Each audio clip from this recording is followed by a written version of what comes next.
What's going on, Internet? My name is Thomas McNiff, and I am here with you today from Beardlife, and we are going to be talking about beards in today's society. This video page is really here to answer any questions that you or anybody else might have about life with a beard. It's very true that beards are on the rise again. We didn't see them too much before, but they are back now. And I really wanted to explain to you what life is like with a bunch of hair on your face. Now, there are really two main schools of thought or different styles that I've heard of in the beard community as to what this rise of beards is to be called, or what these beardsmen are going to term themselves. The first is called a lumbersexual, and the second is an urban beardsman. So what exactly is a lumbersexual? Well, according to Huffington Post and a couple of other pages, these are guys that are trying to become more outdoorsy. This is really where the whole manly man thing comes in and is very much being embraced in today's society. These are guys that are going to be wearing flannels, boots, and they're going to look like they just came out of the woods, like they could go out and cut down a tree. But really, that's not what they're all about. They might look that way, but they're just like you and I. They go to school, they go hit up breweries, whatever. But what they're doing is trying to portray a more outdoorsy look.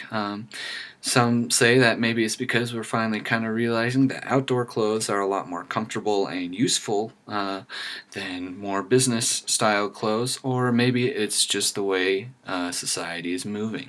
There are also considered different levels of a lumbersexual. There's full-on lumbersexual, which is going to be huge beard, flannel, real outdoorsy look, and then there's what's been termed a Metro Jack.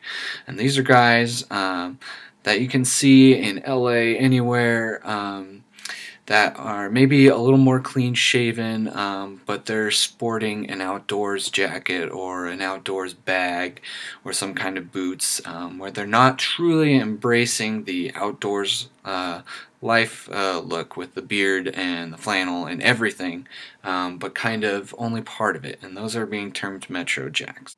The next group I'm here to talk about are known as urban beardsmen, and these are men that are part of everyday society. They work 9-to-5 jobs, office jobs, public service jobs, anywhere where they might be in a professional business environment and are still sporting the beard. Now, these are a little different than the lumbersexuals. They're a little more well-groomed. They try to keep their beards looking nice. They try to make sure that they look very professional even with the beard. And this is a very new sort of terminology that hasn't really come out a whole lot yet. I've only heard about it on channels such as Beard Brand, which has some great videos if you're looking for more information about beards. Both these different types of beardsmen are very credible and very much beard lovers. We're all beard lovers that sport the beard, and so neither one is right or wrong. It's just dependent on who you are, you know, what you're going for, what kind of style you're going for. So at the end of these videos, I'm going to try to answer some questions that have been posted to me, whether on Facebook or in the comments, wherever you might be following me, or feel like posting these questions to me, email, whatever you want. But I'm going to try to answer as many questions as I can at the end of every episode. This time I don't really have a ton of questions just because we're just starting up. So there aren't too many questions I have to answer, but I will answer those that have been posed to me.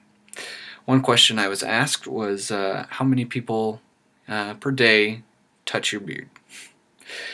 Now, as a man with a beard living in the city, this is probably far more common than to somebody that lives out in the countryside where beards aren't as uncommon.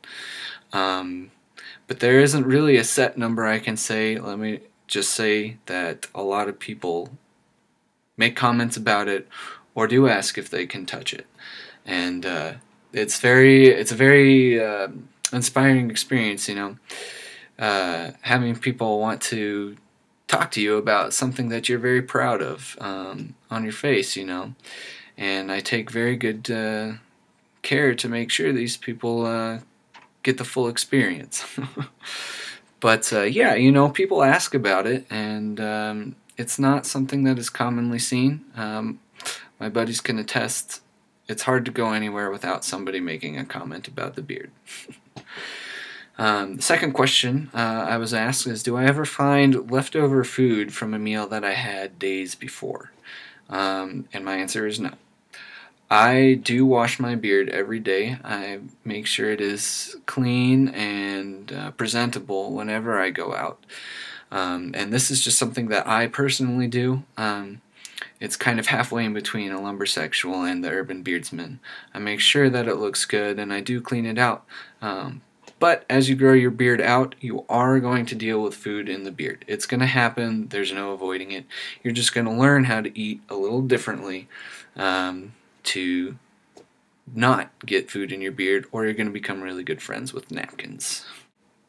The final question I have to answer here is not as useful as the other questions if you are curious as to what bearded life is like. But this question is, how many bearded men does it take to screw in a light bulb? And I say no. When a man with a good beard walks into the room, the light bulb will screw itself in. Thanks for watching, and I hope you have a great afternoon.